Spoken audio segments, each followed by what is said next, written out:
So we are in London today and we're going to visit the Do Ho Suh exhibition of Walk the House at the Tate Modern. We're really excited. It's going to be a lot of design inspiration for me and I think it's going to be really fun. He's taking us through all the places that he has lived throughout his life. It's an expression of how he interacted with those buildings. And I think this is going to be a very interesting installation because you can actually walk through them. All the architectural details are moulded in fabric. I'm really excited to see this. I think it's going to be epic. So let's go.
I like how you can see straight through the homes. So the artist Suh had 4 childhood homes, or homes throughout his life. First was his childhood, then uni, he lived in the States and Korea, and he combined his homes together.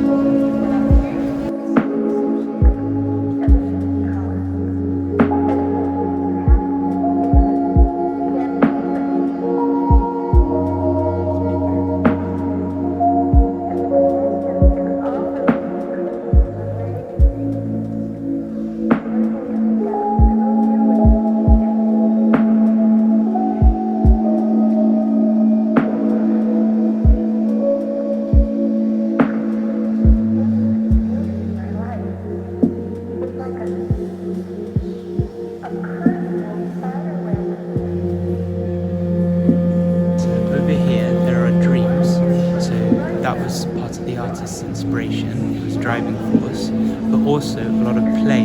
So a recurring theme with this artist is childhood and therefore playing. He's playing with materials and he's getting better at the process. He's playing with technology. Over there we saw earlier that he took 4 original houses from his life and merged them together. So he's getting better and better with this tech, refining his ideas until we got to something as incredible as this.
Yeah, actually, so this is the most astonishing part of the sewing, and it actually makes you want to understand the process of the artist to have got to that stage.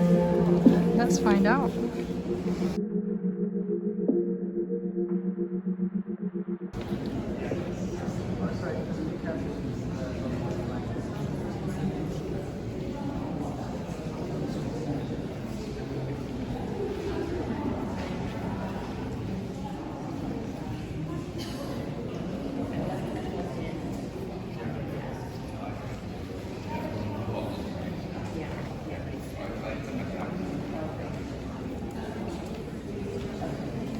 Look at the level of detail.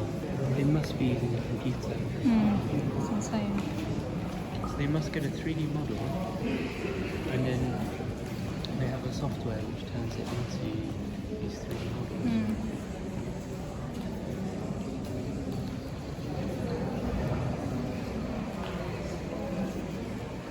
But even so, requiring a manual.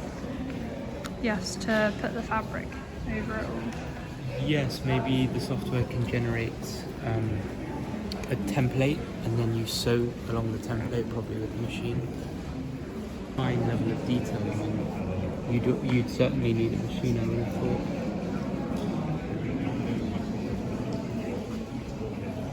Because the stitching is so tight.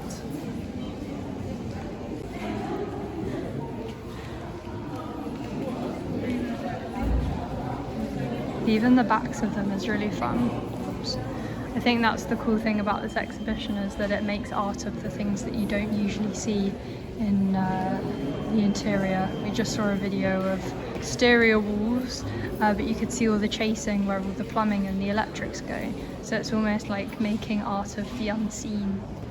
Over here, we've got a part of the process before the artist turned to stitching. Over here, we've got paper.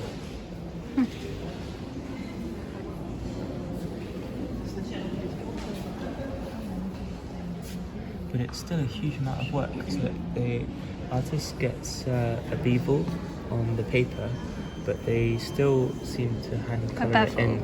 A bevel. But it's still hand coloured in. But look, here's the technique. You put the paper over the item and rub it. And rub it, exactly. It's really smart. It's a lot of work. But that gives you the structures, and then you can create fabric forms out of that as well. Yeah, I still want to know whether it's done with a sewing or embroidery machine, or if it's just done by hand, which would be astonishing.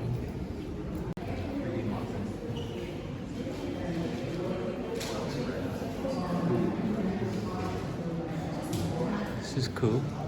The shortest bridge from New York to Seoul.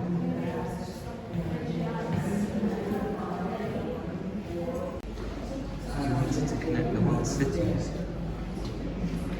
and the shortest distance is through the earth.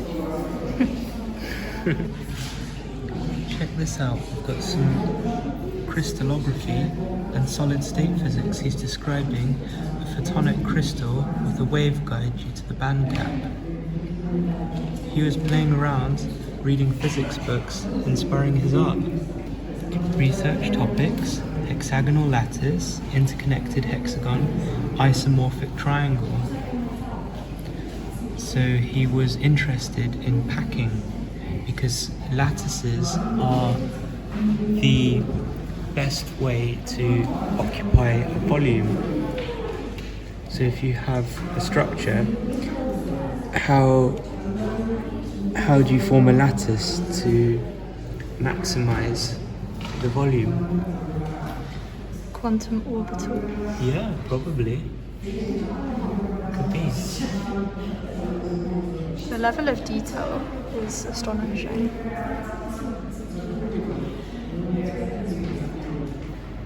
Here's the unit cell.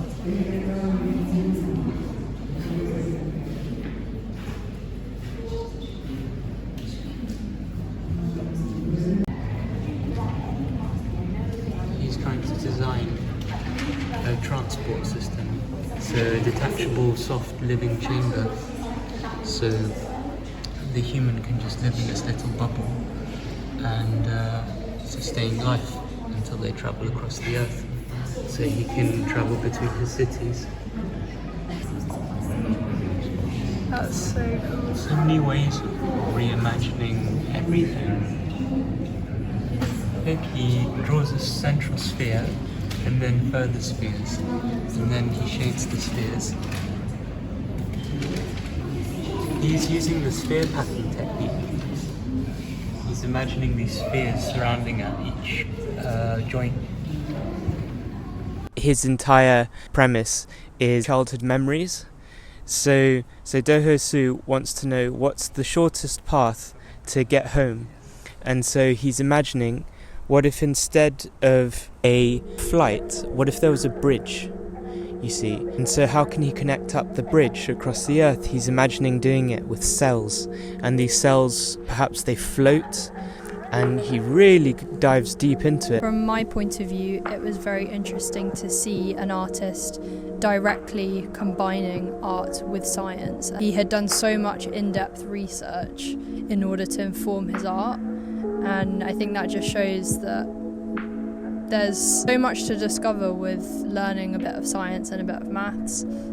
You never know what kind of thing it could inspire if you're a creative. Me specifically as a scientist, what I found really interesting was the way he was incorporating all sorts of knowledge of condensed matter physics into his artwork, which gave it a sci-fi element. And I think it's really interesting to merge the fields, because when you bring art into science, so through science fiction, it really inspires scientists to do new things. Also in crystallography, which is a huge area of study, because anything solid is a crystal. So think transistors, chips, everything in our everyday world we handle as a solid. Often it has a crystal lattice, and that's been heavily influenced by art. It was fascinating to also see the artist work the other way, which is he was directly getting inspired by textbooks he must have found on solid state physics.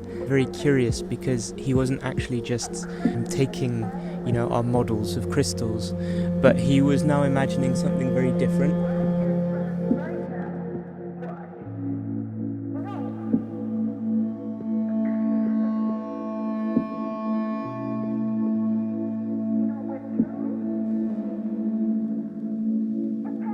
Thank you for watching this video.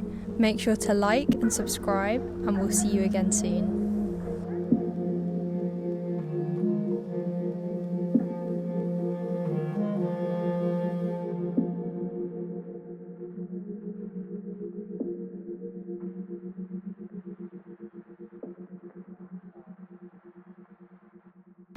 Henry likes this building because it brings the eye up, like you're walking upstairs. But you could imagine right here that this could have been made of, paper, like in those pagodas.